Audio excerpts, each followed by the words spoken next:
Vamos falar um pouco então de habilidades e competências. Como eu disse anteriormente, nós precisamos ter um bom programa de capacitação e treinamento. Tem que ser um dos pilares mais fortes do TPM, essa questão de focar na capacitação das equipes. Desenvolver competências e competências essas que realmente transformem o ambiente no trabalho num ambiente mais sadio, mais seguro e mais produtivo. Esse é o grande. Então veja que eu tenho aqui um modelo que eu tenho as minhas colunas. Então nessa primeira coluna eu tenho um grupo de capacitações e treinamentos que podem ser realizadas. Efetivamente, cada treinamento desse vai ter uma carga horária, vai ter um público-alvo, vai ter objetivos a serem concluídos e, de preferência, que ele esteja linkado a algum daqueles índices que a gente viu lá atrás de manutenção.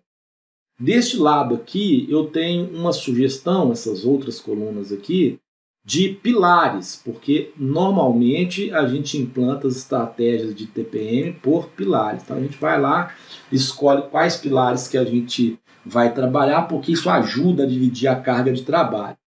E cada um desses quadradinhos pintados aqui em preto significa que aquele tipo de treinamento ou capacitação ela é mais direcionada para um pilar. Vamos dar um exemplo.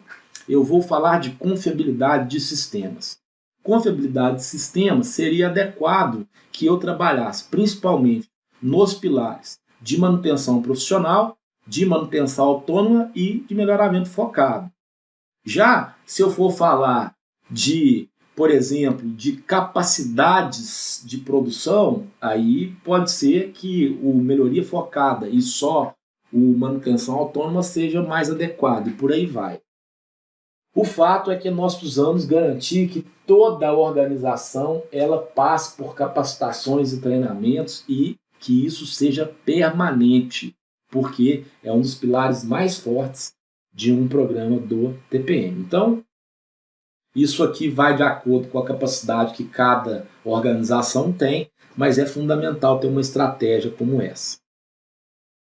Design de aprendizagem. O design de aprendizagem é um outro modelo que eu proponho, então que eu utilizo nas minhas consultorias bastante, foi um modelo que eu desenvolvi, que é o seguinte. Então veja que antes de eu fazer toda aquela sistemática de programação, de treinamento e de investimento em treinamento, o primeiro ponto que eu faço é alinhar esses objetivos às métricas de negócio. Ou seja, qual que é o resultado proposto, por que eu tenho que treinar, como que eu vou treinar e quais são os indicadores que serão medidos para que eu comprove a eficácia destes treinamentos e destes cursos em geral. Então, começo por aí, é o ponto zero. Aí depois, nós vamos atribuir isso ao desempenho esperado, preferencialmente no tempo. Em quanto tempo, quais são os resultados, é curto prazo, é médio prazo, é longo prazo, por aí a gente vai. Depois eu começo a olhar, então aqui eu estou olhando para a organização. Agora, vou até mudar minha canetinha aqui. Agora eu vou começar a olhar para o indivíduo. Então, quais são os métodos de aprendizagem que eu vou utilizar? Vai ter aprendizagem ativa, vai ter aprendizagem híbrida. Enfim, são metodologias de aprendizagem mesmo, voltado para o ser humano, pensado cognitivamente como que o ser humano aprende. Por exemplo, eu vou utilizar a andragogia, que é diferente de pedagogia. A andragogia é direcionada para adulto. Então eu vou lá dentro nas técnicas de andragogia para me desenvolver essas iniciativas de treinamento. Depois eu vou olhar para dentro do indivíduo. Como que o adulto aprende melhor? Qual que é a linguagem que eu devo utilizar nesses treinamentos? Quem que serão as pessoas que vão ser treinadas? Quais os recursos que eu vou utilizar? Por exemplo, eu posso ter um treinamento do tipo on the job, que é lá do lado da máquina, vendo fazer. Eu posso ter um treinamento mais formal, que é aquele passivo, que a gente está bem habituado, vai lá, senta todo mundo na sala, 16 horas de treinamento. Então pode ser que seja necessário fazer isso também. Pode ser que eu utilize o que a gente chama de lição de um ponto. É uma outra estratégia de treinamento. Eu posso utilizar a estratégia do tipo Shadow, que é, eu quero que uma pessoa novata aprenda com outra experiente. Então eu colo, por isso chama Shadow, né, de sombra. Então eu colo esse novato do lado de uma pessoa experiente. E claro, todas essas iniciativas, elas controladas, devidamente geridas por uma pessoa ou um setor responsável. Depois eu avalio se efetivamente essas pessoas treinaram, cumpriram o papel ao qual foi proposto inicialmente. Depois eu vejo se elas mudaram o comportamento dentro do trabalho, se tudo aquilo que a gente propôs lá no início foi efetivamente aplicado na área de trabalho, que é o grande objetivo. E depois, o próprio sistema de gestão tem que mostrar isso e eu consigo avaliar quantitativamente qual que foi o retorno sobre aquela iniciativa. Então veja que é um trabalho gigantesco, né?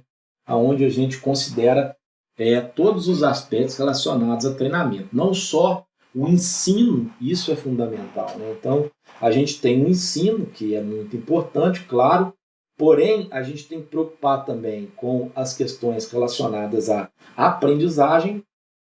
Então, veja que ensino é uma coisa, aprendizagem é outra, tem a ver com o perfil do aprendiz, né?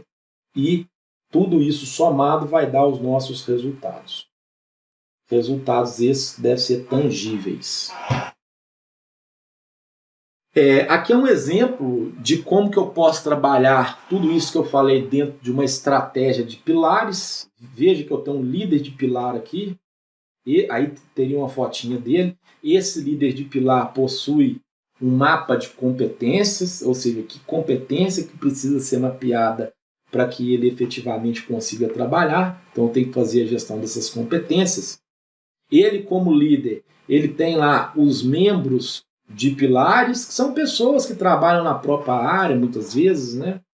Então, cada membro de pilar também vai ter sua respectiva competência e habilidade mapeada, e a gente vai desenvolvendo, a gente vai dando condições para que esses mapas de competência, efetivamente, eles sejam alcançados, e nós vamos sair de uma condição absolutamente reativa para uma característica preventiva e uma característica proativa de manutenção. Então, proativa, ou seja, eu vou torná-los gestores, né? Eles vão se tornar gestores de produção, do nível mais simples ao nível mais alto em termos hierárquico, na escala nossa de TPM. Por isso, o conceito do total. A abordagem sistêmica é fundamental. Por que abordagem sistêmica? Porque normalmente os sistemas estão desconectados. É aquela briga eterna entre produção e manutenção. É aquela briga eterna do RH nunca ter pisado no chão de fábrica, do marketing nunca ter pisado no chão de fábrica. Isso é comum em qualquer sistema produtivo. Essa questão de falar que todos pela produção é mais um chavão. Então, a gente tem que combater isso daí. E esse é o grande diferencial do TPM. E o que conecta esses sistemas que, a priori, eles estão desconectados, porque a tendência é que as organizações sejam departamentalizadas. Então, cada um está num departamento achando que ele é uma ilha. Para a gente conectar isso aí, nós temos que ter metas em cima daquelas métricas que eu apresentei lá atrás. E o que são as metas? As metas a gente coloca aqui um valor de aonde a gente gostaria de estar, mede aonde efetivamente estamos, e a diferença entre onde nós queríamos chegar e onde nós estamos é o que a gente chama de problema, e esses problemas então devem ser resolvidos via sistema de gestão construído para esse propósito.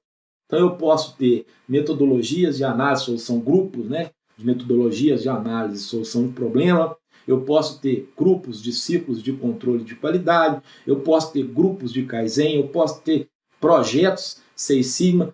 tudo isso daí linkado dentro daquela estratégia de competências, de gestão de competências, dando condições para que as pessoas efetivamente possam estabelecer os seus melhores trabalhos e que esse trabalho esteja conectado num sistema de gestão no qual a meta é para todos. A meta é para todos. Se nós somos uma organização produtiva, as metas de produção têm que ser para todos. E em algumas organizações funciona muito bem. E se a gente não alcançar as metas, sejam departamentos diretos ou indiretos, nós vamos ser penalizados de alguma forma. Com isso a gente fecha esse módulo, mostrando como conectar o nosso sistema de gestão oficial com o sistema de métricas adequada para o TPM e as nossas estratégias para fazer com que os grupos de fato trabalhem.